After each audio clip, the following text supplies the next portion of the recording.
Hello दोस्तों, कैसी चल रही है डीएड एससीआईटी एग्जाम की तैयारी। दोस्तों तैयारी तो हमारी अच्छी ही चल रही होगी सभी लोग की, क्योंकि क्या है, हमने मोस्ट इंपोर्टेंट टॉपिक्स भी जान लिए, कौन कौन से एग्जाम के लिए मोस्ट इंपोर्टेंट टॉपिक्स रहेंगे। बाकी मोस्ट इंपोर्टेंट हमारी यूनिट्स क्या क्या है वो भी पता चल गया हमें, मोस्ट इंपोर्टेंट टॉपिक्स क्या है वे भी पता चल गए हमें। अब रहता है हमारा क्या कि मोस्ट इंपोर्टेंट्स में से भी कौन कौन से क्वेश्चंस आने के चांसेस हैं। तो दोस्तों आजकल जो हम थ्योरी क्लास कर रहे हैं, पूरा लेक्चर जो कर रहे हैं, जिसमें कि मोस्ट इंपोर्टेंट टॉपिक्स आपको करा रहे हैं पेपर 10 के, पेपर 11 के और पेपर 12 के। ठीक है, जो रह रहे थे अभी तक हमने नहीं किए थे। बाकी हमारे मोस्ट इंपोर्टेंट क्वेश्चन सीरीज चल ही रही है, तो तैयारी तो एग्जाम के लिए हमारी अच्छी चल रही है। ठीक है, तो दोस्तों आज का जो हमारा टॉपिक रहेगा पेपर 11 से रहेगा,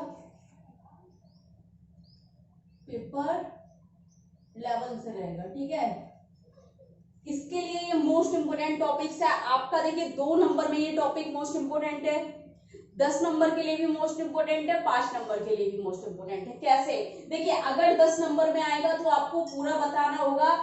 टॉपिक है हमारा strategies for making school inclusive, यानी कि स्कूलों को समावेशी बनाने के लिए रणनीतियां बतानी है आपको। ठीक है, कोई भी विद्यालय है, समावेशी विद्यालय अगर हम बना रहे हैं तो उसके लिए कौन कौन सी स्ट्रेटजीज रहेंगी या क्या क्या रणनीतियां रहेंगी। अब इसमें आपको 5 नंबर में अगर ये क्वेश्चन देखने को मिलेगा तो क्वेश्चन आपसे पूछेगा कि स्कूलों को समावेशी बनाने के लिए 5 रणनीतियां बताइए, उनका विस्तार कीजिए। ठीक है, अब 10 नंबर में पूछेगा तो आपसे समावेशी विद्यालय के बारे में पूछेगा। ठीक है, और समावेशी विद्यालय के लाभ पूछेगा, उनके बैरियर्स क्या क्या है इंक्लूसिव एजुकेशन में। उसके बाद आपसे पूछ लेगा विद्यालय को समावेशी बनाने के लिए उनकी रणनीतियों का विस्तार करें। ठीक है, तो 10 नंबर के लिए भी मोस्ट इंपोर्टेंट हो गया। अब 2 नंबर की मैं बात करूं तो 2 नंबर में क्वेश्चन इस तरीके से आएगा, विद्यालय को समावेशी बनाने की 2 रणनीतियां बताइए। तो आपको इनमें से कोई 2 रणनीतियां पूछनी रहेंगी। अगर ऑब्जेक्टिव टाइप क्वेश्चंस में आपको ये पूछने को मिलता है या आ जाए आपको कि विद्यालय को समावेशी बनाने की निम्नलिखित में से रणनीतियां हैं, तो उसमें से क्या होगा, 3 रणनीतियां दी होंगी, चौथा ऑप्शन क्या होगा उसमें से इनमें से कोई नहीं या ये सभी। ठीक है, इस तरीके से आपको ध्यान में रखना है। तो दोस्तों एग्जाम के लिए टॉपिक आपका मोस्ट इंपोर्टेंट है। ठीक है, चलिए स्टार्ट करते हैं। स्कूलों को समावेशी बनाने के लिए रणनीतियां। समावेशी सभी जानते हैं, समावेशी का मतलब क्या है, समावेश करना, इंक्लूड कर देना। ठीक है, इंक्लूजन करना। अब देखिए दोस्तों, जैसे कि हम सभी जानते हैं कि किसी भी विद्यालय को समावेशी बनाने के लिए उसकी निम्नलिखित रणनीतियां क्या क्या होनी चाहिए या क्या क्या हो सकती हैं, क्या क्या हैं। जब हम किसी विद्यालय की बात करते हैं कि समावेशी विद्यालय का मतलब है जिसमें सामान्य बच्चे और विशेष आवश्यकता वाले दोनों प्रकार के बच्चे समान अवसर प्राप्त कर समान शिक्षा ग्रहण करते हैं। ठीक है दोस्तों, तो समान शिक्षा ग्रहण करने के लिए उन्हें प्रत्येक चीज, चाहे स्कूल का वातावरण हो गया, पर्याप्त ढांचा हो गया, स्कूल का प्रशासन हो गया, स्कूल के शिक्षा अधिकार हो गए, स्कूल की योजनाएं हो गई, स्कूल की रणनीतियां हो गई, क्या होनी चाहिए, सभी क्या होनी चाहिए, समान होनी चाहिए, तभी तो समावेश होगा। मतलब प्रत्येक चीज में सहभागिता मिलनी, विशेष आवश्यकता वाले बच्चों को सामान्य बच्चों के साथ, तब हम किसी विद्यालय को समावेशी विद्यालय कह सकते हैं। अब समावेशी विद्यालय को, समावेश को हमने कर दिया विशेष आवश्यकता वाले बच्चों का और सामान्य बच्चों का, लेकिन दोनों को समावेश करने के बाद हमने कैसे उनको एक समावेशी शिक्षा प्रदान करनी है, उसके लिए हमने कौन कौन से स्ट्रेटजीज हैं जो हमें फॉलो करनी है या जिन रणनीतियों का हमें प्रयोग करना है। तो दोस्तों देखिए, विद्यालय को समावेशी विद्यालय बनाने के लिए कुछ निम्नलिखित रणनीतियां हैं। जैसे सबसे पहला है क्या, सुलभ कक्षाओं को बनाने के लिए यूडीएल का उपयोग करना। दूसरा आपका कह रहा है गैर भेदभाव एवं बाधा मुक्त वातावरण प्रदान करना। तीसरा है आपका विभिन्न संसाधनों की उपलब्धता बनाए रखना। चौथा है विभिन्न विशेषज्ञों का समूह। पांचवा है आपका कक्षा को विविधतापूर्ण बनाना। छठा है आपका व्यवहार प्रबंधन तकनीकों का प्रयोग करना। सातवां है आपका आईईपी को लागू करना या उसको शामिल करना। आठवां है आपका पाठ्यचर्या में विविधता को शामिल करना। नौवां है आपका सभी के प्रति सकारात्मक दृष्टिकोण विकसित करना। 10वां है समुदाय और परिवार की साझेदारी को विकसित करना। हमने इन सारी रणनीतियों में एक चीज का बहुत समानता देखी कि उपयोग करना है, वातावरण प्रदान करना है, क्या हो रहा है उन बच्चों के अनुसार, किनके विशेष आवश्यकता वाले बच्चों को ध्यान ध्यान में रखकर। उपलब्धता बनाए रखना, उसमें भी हम क्या कर रहे हैं, कुछ ना कुछ उनको प्रोवाइड कर रहे हैं। विशेषज्ञों का समूह उनको प्रदान करना है हमें। कक्षा को विविधता, तकनीकों का प्रयोग, आईपी लागू शामिल हो रहा है उसमें, ठीक है, शामिल करना, विविधता बनाए रखना, विकसित करना। देखिए समावेशी विद्यालय को सबसे जरूरत किस चीज की होती है, पृथक्करण की, डिफरेंशिएशन की, यानी कि जितना उसमें विविधताएं होंगी बच्चों की आवश्यकता और क्षमता के अनुसार, वह विद्यालय सबसे अच्छा समावेशी विद्यालय कहलाएगा।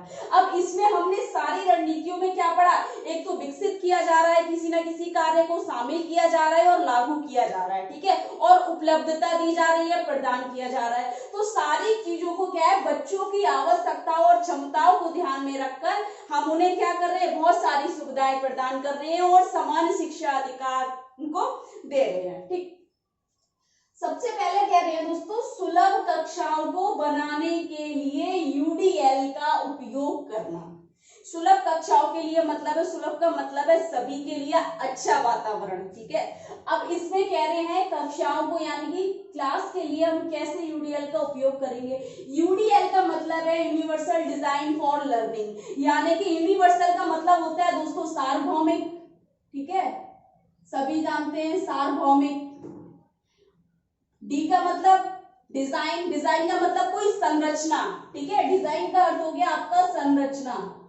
लर्निंग का मतलब हो गया शिक्षण, यानी कि सार्वभौमिक संरचना शिक्षण, यूनिवर्सल डिजाइन फॉर लर्निंग, सार्वभौमिक संरचना शिक्षण, ठीक है। अब इसमें क्या करना है, जब हम सार्वभौमिक का मतलब हो गया सभी के लिए, सभी में कौन कौन आ गए, क्लास में जो विशेष आवश्यकता वाले बच्चे हैं और सामान्य बच्चे हैं, यानी कि हमारे नॉर्मल स्टूडेंट्स हो गए और स्पेशल नीड चिल्ड्रंस हो गए, तो उन दोनों के लिए सार्वभौमिक संरचना शिक्षण प्रदान करना है। अब सार्वभौमिक संरचना, जब हम कोई भी स्ट्रक्चर उनको प्रोवाइड करेंगे, लर्निंग के लिए कोई स्ट्रक्चर तैयार कर रहे हैं, कोई भी संरचना तैयार कर रहे हैं, तो एक तो वो ऐसी होनी चाहिए जो सभी बच्चों के लिए हो, और सार्वभौमिक हो, जिसमें क्या है विशेष आवश्यकता वाले और सामान्य बच्चे भी उसका लाभ उठा सके, ठीक है, उनके स्तर के अनुसार हो, उनके क्षमता के अनुसार हो, उनकी योग्यताओं के अनुसार हो, और उनमें नए कौशल विकसित होते हो और व्यवहार प्रबंधन भी होता हो, यानी कि सारी चीजों का एक संरचना शिक्षण प्रदान करना सार्वभौमिक, जिसमें क्या हो, चाहे ऑटिस्टिक बच्चे हो, विजुअल इंपेयरमेंट बच्चे हो, सेरेब्रल पैलिसी वाले बच्चे हो, या इंटेलेक्चुअल डिसेबिलिटी वाले बच्चे हो, और हमारे नॉर्मल छात्र हो, ठीक है, सभी के लिए क्या हो, ऐसा शिक्षण का संरचना होनी चाहिए जिसमें क्या हो, सार्वभौमिक लाभ हो सबको, ठीक है। अब इसमें देखिए यूडीएल के, देखिए इसमें बताया गया कुछ नेटवर्क के माध्यम से समझाया गया है, तो इसके प्राथमिक नेटवर्क 3 हैं, कौन कौन से हैं, यूडीएल के प्राथमिक नेटवर्क,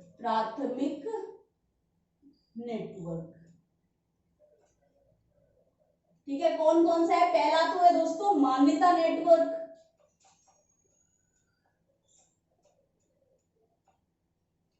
ठीक, दूसरा है आपका रणनीति नेटवर्क,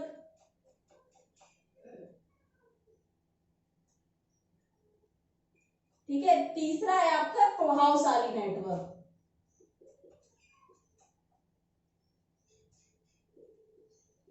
तीनों से हमें ये पता चलता है, जो यूडीएल के प्राथमिक नेटवर्क जिन्होंने कहा है, नेटवर्क का मतलब होता है दोस्तों संचार, एक तरीके से, ठीक है, कम्युनिकेट करना, नेटवर्क का जो अर्थ है संचार, कम्युनिकेट करना, जुड़ाव रखना, उनको जोड़ना, ठीक है, किसी भी चीज से।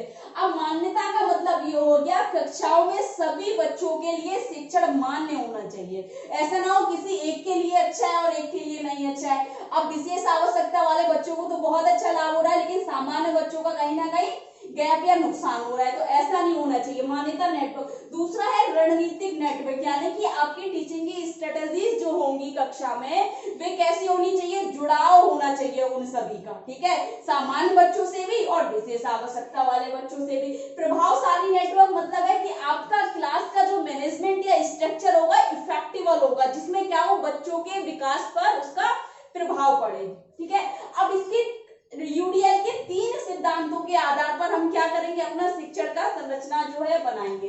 कौन कौन से इसके 3 सिद्धांत हैं इसके, पहला है दोस्तों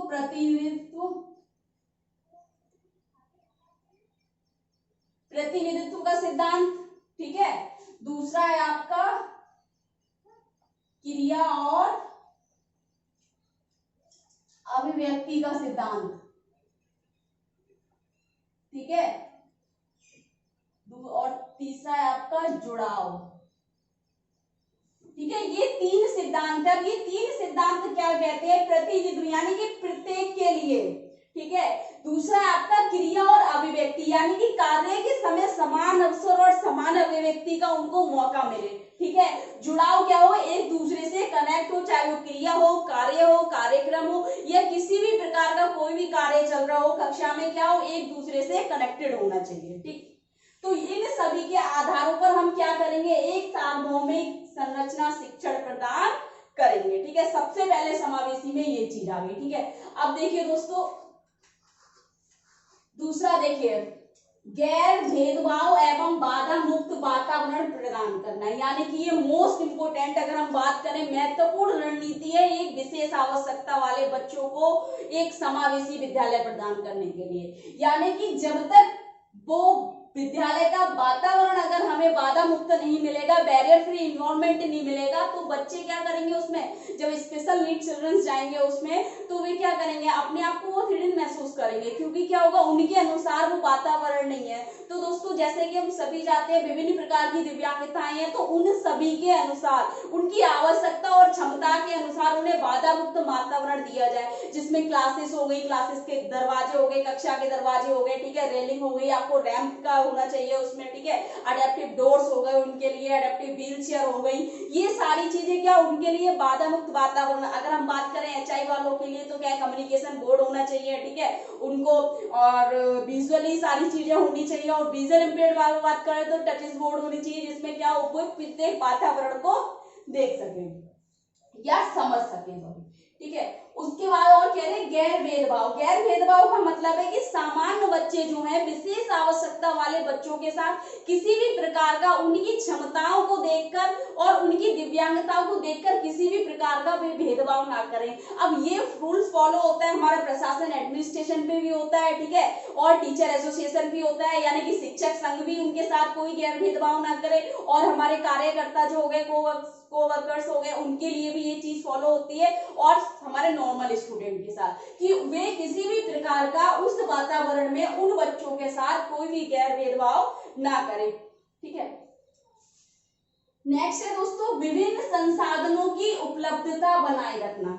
अब इसमें विभिन्न संसाधनों का, विभिन्न का मतलब हो गया जैसे बच्चों की विभिन्नताएं हैं, यानी कि विभिन्नताओं का मतलब है कि बहुत सारी दिव्यांगताओं से आधारित पर या उनसे संबंधित। अब अगर हम बात करें इंटेलेक्चुअल डिसेबिलिटी वालों के लिए, तो उनके लिए क्या चाहिए संसाधन के रूप में, एक तो उनको चाहिए सबसे पहले तो टीएलएम चाहिए, ठीक है, और रिसोर्स रूम चाहिए उनको, एक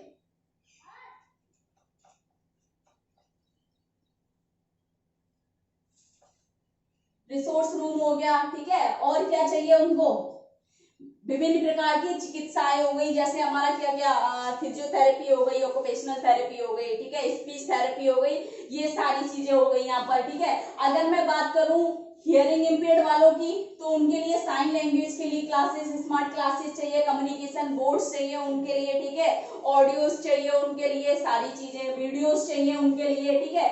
और अगर मैं उनकी बात करूं विजुअल इम्पेयर्ड वालों की, तो उनके लिए क्या चाहिए, ब्रेल चाहिए, ब्रेल होनी चाहिए उनके लिए, ठीक है, कंप्यूटर्स होनी चाहिए, ठीक, टचेस बोर्ड होने चाहिए। तो ये सारी चीजें। अगर मैं आपको फिजिकल डिसेबिलिटी वाले बच्चों की बात करूं तो उनके लिए व्हील चेयर्स हो गई, असेप्टिव डिवाइस हो गए, अडेप्टिव डिवाइस हो गए, ठीक है, अडेप्टेशंस हो गई, उनके क्रियात्मक जो सामान है, वस्तुएं हैं उनमें, ठीक है।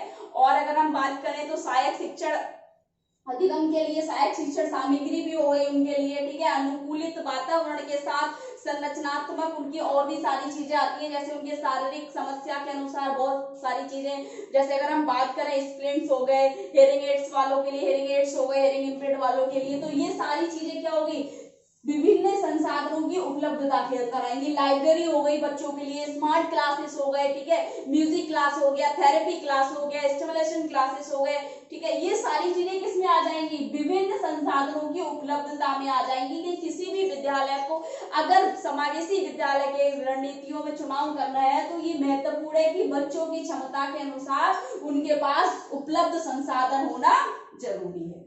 ठीक, नेक्स्ट कह रहे हैं दोस्तों विभिन्न विशेषज्ञों का समूह। विभिन्न विशेषज्ञों के समूह में क्या आ जाएगा, देखिए दोस्तों हम सभी जानते हैं कि विशेष आवश्यकता वाले बच्चों की जो आवश्यकताएं हैं सामान्य से अलग होती है, उनकी क्षमताएं सामान्य से अलग होती है, योग्यताएं भी उनमें सबसे अलग होती है। तो उनको समझने के लिए एक सामान्य शिक्षक क्या होगा, वे सामान्य बच्चों को समझ पाएगा, लेकिन विशेष आवश्यकताओं की आवश्यकताओं, क्षमताओं और योग्यताओं को समझने के लिए विशेषज्ञों का समूह। अब इसमें कौन कौन आ जाएगा, एक तो आएगा आपका विशेष शिक्षक,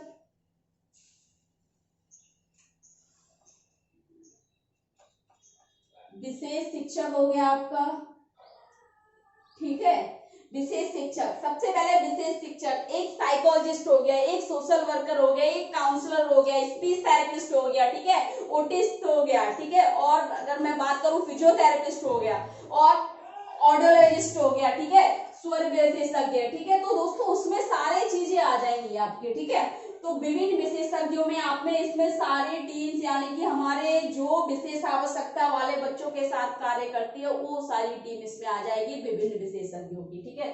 सोशल वर्कर हो गया, इसमें सारे चीजें आ जाएंगी। इसमें अगर हम बात करें तो एक MDT team, MDT multi disciplinary team, बहु अनुशासित समूह, सब समूह में सारे आ जाएंगे, यानी कि रिसोर्स टीचर भी आ जाएगा इसमें हमारा, ठीक है। नेक्स्ट है दोस्तों कक्षा को विविधतापूर्ण बनाना। कक्षा में विविधतापूर्ण कैसे बनाएंगे हम, कक्षा का मैनेजमेंट इस तरीके से करेंगे जो प्रत्येक बच्चे की क्षमता के अनुसार हो। कक्षा का माहौल कैसा होना चाहिए, कक्षा का आकार थोड़ा बड़ा होना चाहिए, फर्नीचर बच्चों की ऊंचाई और उनकी क्षमताओं के अनुसार होना चाहिए, यानी कि फर्नीचर का जो एक हाइट रहेगी वह क्या मतलब उस पर बैठकर अगर चेयर है तो व्हील चेयर के साइज की होनी चाहिए ताकि सभी बच्चे समान दिखे, या व्हील चेयर इस साइज में होना चाहिए कि सभी बच्चों एक जैसे दिखे, और व्हाइट बोर्ड का उनका क्या दूरी रहेगी। अगर हम बात करें हमारे लो विजन वाले बच्चे हैं तो उनके लिए किस तरीके से, तो उनके अनुसार सारी चीज निश्चित होनी चाहिए, प्रबंधनीय होनी चाहिए। कक्षा में टीएलएम उनकी पहुंच तक होना चाहिए। अगर हम ऑटिज्म बच्चों की बात करें तो क्या स्टिमुलेशन उनके क्लास में उनको मिलना चाहिए, म्यूजिक का भी उनको पूरा होना चाहिए, और स्मार्ट क्लास होनी चाहिए जिसमें क्या कर सकते हैं बच्चे सभी प्रकार के कार्य उसमें सीख सकते हैं। फिर कह रहे हैं व्यवहार प्रबंधन तकनीकों का प्रयोग करना। व्यवहार प्रबंधन देखिए दोस्तों, जहां विशेष आवश्यकता वाले बच्चों की बात होती है और एक सामान्य स्कूल में उनको इंक्लूड करना है तो एक बहुत बड़ी चुनौती हो जाती है कि बच्चों का जो व्यवहार है उन सबसे उनका प्रभाव जो है सामान्य बच्चों पर ना पड़े। यानी कि जैसे अगर हम बात करें हमारे इंटेलेक्चुअल डिसेबिलिटी वाले बच्चों में समस्यात्मक व्यवहार पाया जाता है, ऑटिस्टिक बच्चों में समस्यात्मक व्यवहार पाया जाता है, तो कोई भी उनका इफेक्ट क्या है, उनकी प्रॉब्लम का इफेक्ट क्या हो नॉर्मल बच्चों पर ना पड़े। तो उसके लिए हमें क्या करना होगा दोस्तों, व्यवहार प्रबंधन तकनीकों का प्रयोग करेंगे, ठीक है। एक तो इसमें हम क्या करेंगे, बिहेवियर मैनेजमेंट करेंगे, ठीक है, हमारा उसमें पूरा आ जाएगा जो हमने पढ़ा है जिसमें क्या है बिहेवियर मॉडिफिकेशन, ठीक है। तो बिहेवियर मॉडिफिकेशन आ जाएगा, इसमें हमारी विशेष शिक्षा की तकनीकें आ जाएंगी, विशेष विधियां आ जाएंगी और शिक्षा के सिद्धांत आ जाएंगे। इन सभी का प्रयोग करेंगे जिससे क्या हो कि हमारा जो विशेष आवश्यकता वाले बच्चे हैं उनका प्रभाव या उनकी क्रियाओं का या उनके व्यवहार का प्रभाव सामान्य बच्चों पे ना पड़े, और कोशिश ये करेंगे कि सामान्य बच्चों का जो व्यवहार है उन बच्चों का प्रभाव हमारे विशेष आवश्यकता वाले बच्चों पर पड़े। तो इसमें क्या हो जाएंगे, हमारा बीएम आ जाएगा, पूरा बिहेवियर मॉडिफिकेशन आ जाएगा, हमारी विशेष शिक्षा की नीतियां आ जाएंगी, विशेष शिक्षा के अनुसार हमारे शिक्षा के सिद्धांत आ जाएंगे, विशेष शिक्षा की विधियां आ जाएंगी, ठीक है। और इसमें हम वो भी अप्लाई कर सकते हैं, हमारा एबीसी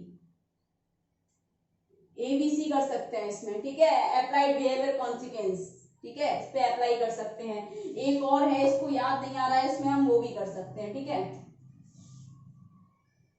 अप्लाइड बिहेवियर एनालिसिस, ये भी कर सकते हैं, अप्लाइड बिहेवियर एनालिसिस भी इस पे हम यूज कर सकते हैं। बहुत सारी ऐसी टेक्निक्स हो गई, या हम पैक्स कर सकते हैं, ठीक है, और यहाँ हम टीच का उपयोग कर सकते हैं। तो ये सारी चीजें, इन सभी तकनीकों का हम प्रयोग कर सकते हैं इसमें। नेक्स्ट कह रहे हैं दोस्तों आईईपी को लागू करना, यानी कि स्कूलों को समावेशी अगर बनाना है, विद्यालय को समावेशी विद्यालय जब हम बना रहे हैं तो बच्चों के अनुसार, ठीक है, उसमें हम आईईपी को जरूर लागू करेंगे। आईईपी का मतलब है इंडिविजुअलाइज एजुकेशन प्रोग्राम, व्यक्तिगत शैक्षणिक कार्यक्रम। इसमें प्रत्येक बच्चे के लिए व्यक्तिगत उसकी आवश्यकताओं को ध्यान में रखा जा सकता है, उसकी क्षमता के अनुसार हम शिक्षा प्रदान कर सकते हैं और उसके योग्यता के अनुसार हम उसके भविष्य के लिए कोई भी लक्ष्य चयन कर सकते हैं और उस पर कोई भी कार्यरत कार्य हम प्रदान कर सकते हैं या प्रशिक्षण दे सकते हैं। इसमें क्या होगा, अगर इससे क्या होगा, बच्चे के भविष्य के लिए कोई एक लक्ष्य चयनित हो जाएगा, जिसे हमें समावेशी विद्यालय की रणनीतियों में इसे शामिल करना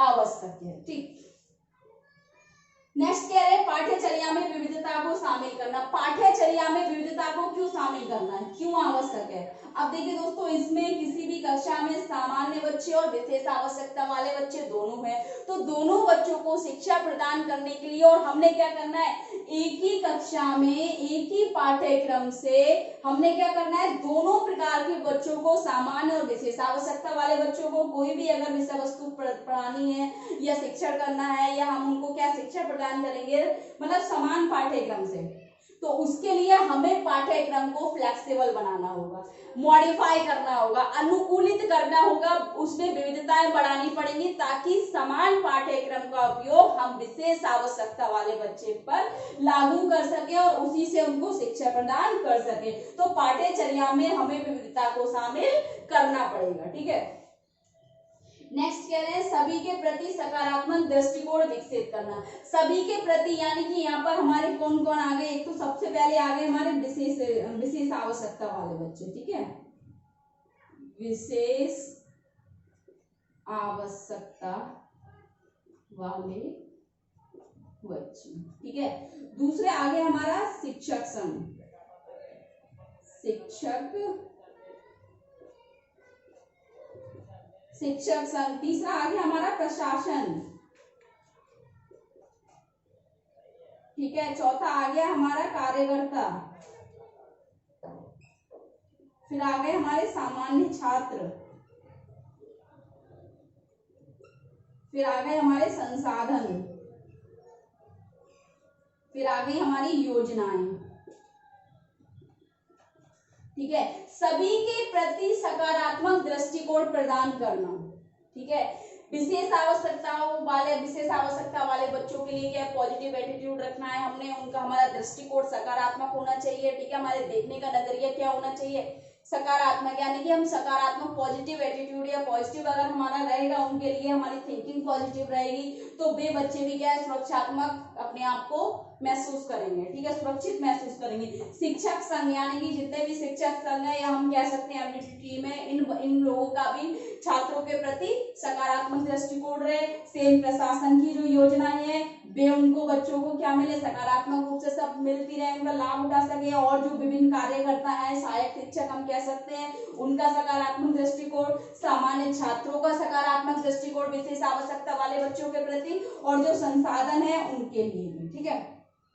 नेक्स्ट कह रहे हैं दोस्तों समुदाय और परिवार की साझेदारी को विकसित करना, ठीक है। आपका ये है लास्ट 10वां है आपका समुदाय और परिवार की साझेदारी को विकसित करना। जैसे कि हम सभी जानते हैं, किसी भी विद्यालय के लिए या कोई समावेशी विद्यालय के समुदाय का सहयोग बहुत ज्यादा महत्वपूर्ण है। अगर समुदाय का सहयोग मिलेगा तो स्कूल का क्या होगा, अच्छा वातावरण रहेगा, ठीक है, अच्छा व्यवहार रहेगा और अच्छी तरीके से उसमें क्रियाकलाप क्रियान्वयन होते रहेंगे।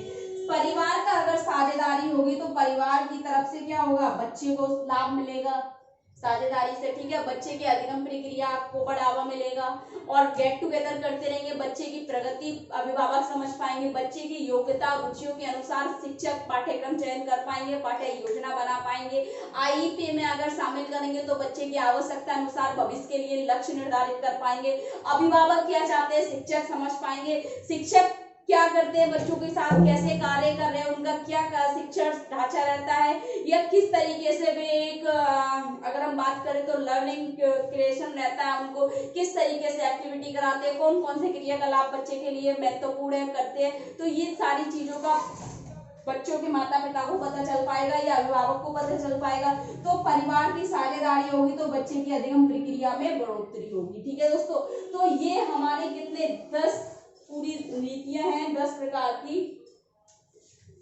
ठीक है, पहला, दूसरा, तीसरा, चौथा, पांचवा, छठा, सातवां, 8, 9, 10। ठीक है, महत्वपूर्ण रणनीतियां हैं किसी भी विद्यालय को समावेशी बनाने के लिए, ठीक है, इंक्लूसिव एजुकेशन देने के लिए, इंक्लूसिव स्कूल बनाने के लिए महत्वपूर्ण रणनीतियां बताई गई है। टॉपिक बहुत ज्यादा बेस्ट इंपोर्टेंट है आपके एग्जाम के लिए। अगर कुछ समझ नहीं आ रहा है या कुछ डाउट लग रहा है, कुछ पूछना है, तो कमेंट बॉक्स में जाके कमेंट करें दोस्तों। ज्यादा से ज्यादा वीडियो लाइक करें, चैनल को सब्सक्राइब कर दें, बेल आइकन को भी प्रेस कर दें ताकि नेक्स्ट आने वाली वीडियो आप तक पहुंच सके। Thank you so much.